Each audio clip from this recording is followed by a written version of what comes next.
تفسیر ابن کثیر میں لکھا ہے کہ کوے کے جب بچے پیدا ہوتے ہیں نا تو ان کے بال اور ان کے پر جو ہوتے ہیں یہ سفید ہوتے ہیں۔ یہ کوے جب اپنے بچوں کو دیکھتے ہیں تو ان سے نفرت کرتے ہیں اور وہاں ان کو چھوڑ کر چلے جاتے ہیں۔ یہ آہستہ آہستہ جو ہے ان کے پر اور بال کالے ہونا شروع ہوتے ہیں، لیکن ابتدائی دنوں میں جب وہ پیدا ہوتے ہیں تو ان کے پر جو ہوتے ہیں وہ سفید اور بال سفید ہوتے ہیں۔ اب جب چھوڑ کر چلے جاتے ہیں، معصوم ہیں، چھوٹے ہیں، اڑ بھی نہیں سکتے ہیں، تو فرمایا کہ اللہ تعالیٰ ان کے رزق کا بھی انتظام فرماتے ہیں کہ چھوٹے چھوٹے مچھر آ کر ان کے منہ کے اوپر بیٹھ جاتے ہیں اور وہ ان مچھروں کو کھا کر اپنی غذا پوری کر لیتے ہیں۔ اس طرح اللہ تعالیٰ ان کے لیے کھانے کا انتظام فرما دیتے ہیں۔ ایک مرتبہ حضرت موسیٰ علیہ السلام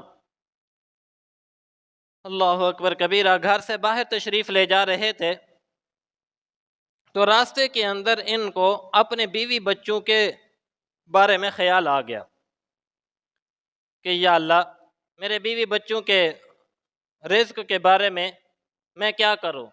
تو اللہ رب العزت کو یہ بات پسند نہ آئی اور حضرت موسیٰ علیہ السلام کو وحی فرمائی کہ اے میرے پیارے موسیٰ، آپ کے سامنے یہ جو پتھر ہے اس کے اوپر عصا ماری ہے۔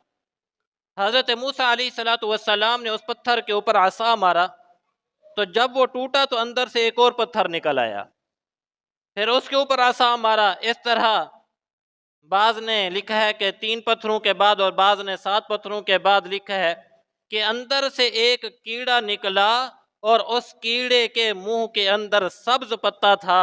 اللہ نے وہی فرمائی اے میرے پیارے موسیٰ، میں اس پتھر کے اندر اس چھوٹے سے کیڑے کے لیے کھانے کا انتظام کر سکتا ہوں، تو میرے اوپر بھروسہ کر، میں بھی تیرے بیوی اور بچوں کے لیے کھانے کا انتظام کر دوں گا۔